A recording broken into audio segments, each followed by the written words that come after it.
जय जिजाऊ, जय शिवराय, जय शंभूराजे. गडकिल्ले संवर्धन प्रतिष्ठान महाराष्ट्र राज्य सादर करत आहोत शिवसाम्राज्याचे दिनविशेष. 20 नोव्हेंबर इसवी सन 1635 शहाजहान त्याच्या दुसऱ्या दख्खन मोहिमेसाठी निघाला. निजामशाही संपवायची या ध्येयाने तो निघाला होता. त्याने हांडियाजवळ 4 जानेवारी 1636 ला नर्मदा ओलांडली. इथूनच 9 जानेवारीला आदिलशहाला पत्राने तंबी दिली की निजामशाही मधल्या शहाजी राजाबरोबर असलेल्या सरदारांना पाठिंबा मिळता कामा नये.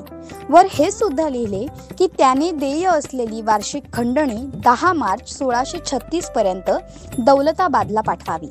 यासाठी शहाजहानने सोलापूर, त्याच्या आसपासचा परिसर व वांगीचा भाग, निजामशाहीकडील भाग आदिलशहाला देऊ केला. या परिसरातून वर्षाला 9 लक्ष होनाचे उत्पन्न येत होते. 19 जानेवारी 1636 ला शेख दबीर व इतर काही आदिलशाही वकील शहाजहानला भेटले. त्यानंतर 5 फेब्रुवारीला शहाजहानने खानजमान, खान दौरान व शाहिस्त खान यांना निजामशाहीच्या परिसर जिंकण्यासाठी धाडले. 20 नोव्हेंबर इसवी सन 1680 मार्गशीर्ष शुद्ध नवमी शके 1602 रौद्र संवत्सर वार शनिवार. छत्रपती संभाजी महाराजांचे वकील औजी पंडित इंग्रजांशी बोलणी करण्यासाठी मुंबईस गेले. छत्रपती संभाजी महाराजांनी आपले निष्णांत आणि धूर्त वकील औजी पंडित इंग्रजांशी बोलणी करण्यासाठी पाठविले. सिद्धीच्या गुप्त हालचालीवर लक्ष ठेवण्याचे ही काम त्यांना देण्यात आले होते. इंग्रज प्रतिनिधींशी भेट झाल्यावर छत्रपती संभाजी महाराजांचे वकील औजी पंडित यांनी त्यांना रोखठोकपणे सांगितले की छत्रपती शिवाजी महाराज यांच्या बरोबर झालेल्या तहाप्रमाणे मुंबईकरांनी सिद्धीचा बंदोबस्त केला नाही तर छत्रपती संभाजी महाराज इंग्रजांविरुद्ध युद्ध पुकारतील. छत्रपती संभाजी महाराजांचे वकील आलेले पाहताच सिद्धीने आपले आरमार बंदराबाहेरच नांगरले, कारण उघडपणे छत्रपती संभाजी महाराजांच्या आरमाराला तोंड द्यायची त्याची तयारी नव्हती.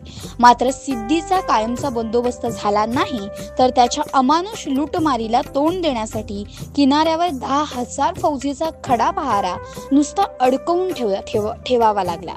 त्यापेक्षा इंग्रजांमार्फत तह करून परस्पर सिद्धीचा हा काठा काढला पाहिजे या हेतूने छत्रपती संभाजी महाराजांनी आपले वकील औजी पंडित यांना पाठवून इंग्रजांवर दडपण आणले. 20 नोव्हेंबर इसवी सन 1739 शंकराजी केशव नामजात वसई यांना पोर्तुगीजांवरील स्वारीत उद्ध्वस्त झालेला मुलूक पुन्हा वसवायची आज्ञा बाजीराव साहेबांनी केली असून यात पहिल्या वर्षीच्या पट्ट्या अथवा कर माफ करून लोकांना घर वसवण्याकरिता सरकारी मदत देण्याचे कळवले आहे. शिवाय या पत्राच्या 5व्या कलमात नव्या आरमाराच्या बाबतीतही पेशव्यांनी शंकराजी पंतांना आज्ञा दिल्या आहेत. बाजीराव साहेबांच्या काळातच कान्होजीराजे आगरे मृत्यू पावल्यानंतर त्यांच्या कुटुंबात भाऊबंदकी सुरू झाली होती. त्यामुळे या धामधुमीत आग्र्याचे आरमार ऐन वक्त्यास उपयोगी येईल का नाही असे म्हणून पेशव्यांनी स्वतंत्र आरमार वसईला सुरू केले. सदर दुसऱ्या चौकटीतील पत्र हे 20 नोव्हेंबर 1739 मधील आहे. 20 नोव्हेंबर इसवी सन 1744 शिवाजी आपांच्या मृत्यूनंतर नानासाहेब पेशव्यांनी उत्तरेस 4 मोहिमा केल्या. त्यापैकीच 3ऱ्या मोहिमेस म्हणजेच भेलसा स्वारीस नानासाहेबांनी प्रारंभ केला होता. 20 नोव्हेंबर इसवी सन 1785 अंतर्वेदीत अंमल बसवण्यासाठी सरदार अंबाणी इंगळे व सरकारचे सरजामी कृष्णराय पवार यांनी योजना केली. या मराठा फौजेने अंतर्वेदीतील बहुतेक ठाणे ताब्यात घेऊन मुख्य ठाणे जे अलीगड त्यास वेढा दिला.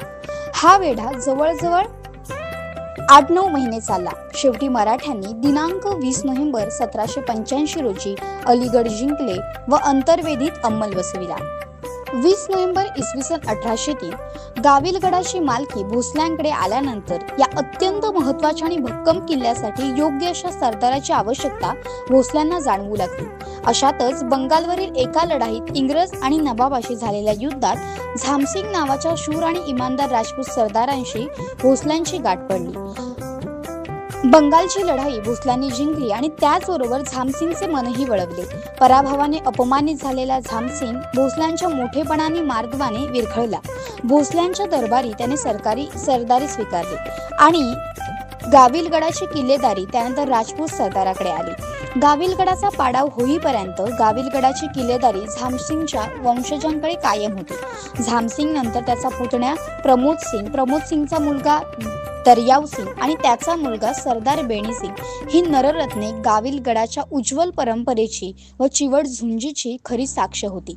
इंग्रजांनी सारा हिंदुस्थान पादाक्रांत करणे सुरू केल्यानंतर मध्य भारतातील गाविल गडासारख्या अभेद्य किल्ल्याचा पाडाव करणे त्यांना आवश्यक वाटू लागले. त्यानुसार गव्हर्नर वेलेस्ली आणि कर्नल स्टीव्हन्सन यांच्या नेतृत्वाखाली 20 नोव्हेंबर 1803 मध्ये गाविल गडाची मोहीम इंग्रजांनी सुरू केली.